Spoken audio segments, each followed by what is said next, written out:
What can Governor Tim Walz do for Kamala Harris moving forward to secure the ticket? She's at the top of the ticket. She did so with no votes, by the way. She's already cruised through that. She's received enough delegate support, pledged delegates to become the Democratic nominee. Right now, it's all but formality where she accepts it in a couple of weeks for the DNC. Major news there. Everyone thought it was Shapiro. It is not multiple. Let me say many thought it was Shapiro. It indeed now appears to be Governor Tim Walz of Minnesota. Let's take you now to our correspondent. That's right. Chief White House correspondent James Rosen joins us live now from our Washington newsroom. He's got more on this breaking news. James, good morning.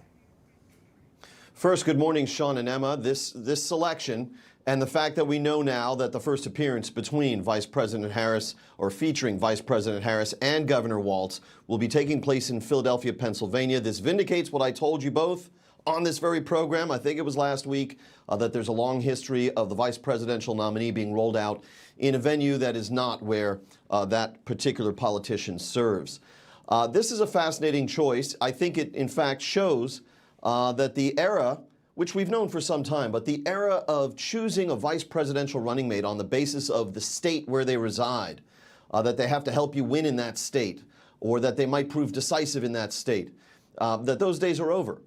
Because with Ms. Harris replacing President Biden at the top of the Democratic ticket, the hopeful talk that we heard until then, that perhaps the Trump bandwagon might even take him through Minnesota. I think all that's gone since Vice President Harris took the top of the spot, the top of the ticket. I think that the state of Minnesota is no longer seen as being in play.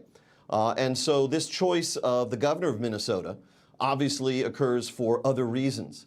In the last century, geographic balance was considered a very important consideration. Now it makes almost no difference. Instead, these criteria for Vice President Harris in making this selection of Governor Walz, they include such matters as fundraising capability, voter and email lists, other assets of machinery, and of course ideological harmony, and to a certain extent personal chemistry. I had a fascinating experience with Governor Walz just about a month ago at the White House. It's the only time I've interacted with him. You may recall that a group of Democratic governors went to visit President Biden in the White House at a time when Mr. Biden was still trying to cling to the nomination. 13 came in person, another 12 participated remotely. And at the end of that meeting, only 3 of the governors emerged from the White House to meet with reporters at the White House stakeout in the North Lawn driveway. They were Governor Walz, who was appearing in his capacity as chairman of the Democratic Governors Association, another important qualification he brought to this process, this selection process.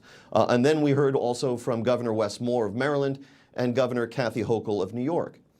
And Governor Walz spoke first, and he gave a very brief statement that was totally non-committal for Joe Biden. He said that we had a very good conversation, that we impressed upon the president the importance of winning this cycle, how important it is that we keep Donald Trump out of the White House. And that was about it. There was no statement of support for Joe Biden by Governor Walz. Then Governors Moore and Hochul spoke, and each of them came out very strongly in support of Joe Biden. We're all in this, and it was fascinating. And this reporter happened to be able to get the first question in once the shouting started to ask questions of these 3 governors. And my question put to really all 3 of them was, is he fit for office? Was he fit for office? Because that was the preeminent concern about President Biden at that point. And only then did Governor Walz jump on the Biden bandwagon, seemingly reluctantly. He said, oh yeah, totally fit for office. The guy we saw just now is the guy that we saw 4 years ago who defeated Donald Trump.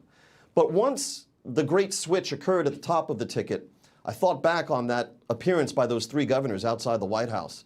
And once the name of Governor Walz started to circulate as a potential running mate for Vice President Harris, I wondered, and I don't suggest that I have the answer to this question, but I wondered if his initial reluctance on that occasion to say anything that would commit to support of President Biden had anything to do with his status today.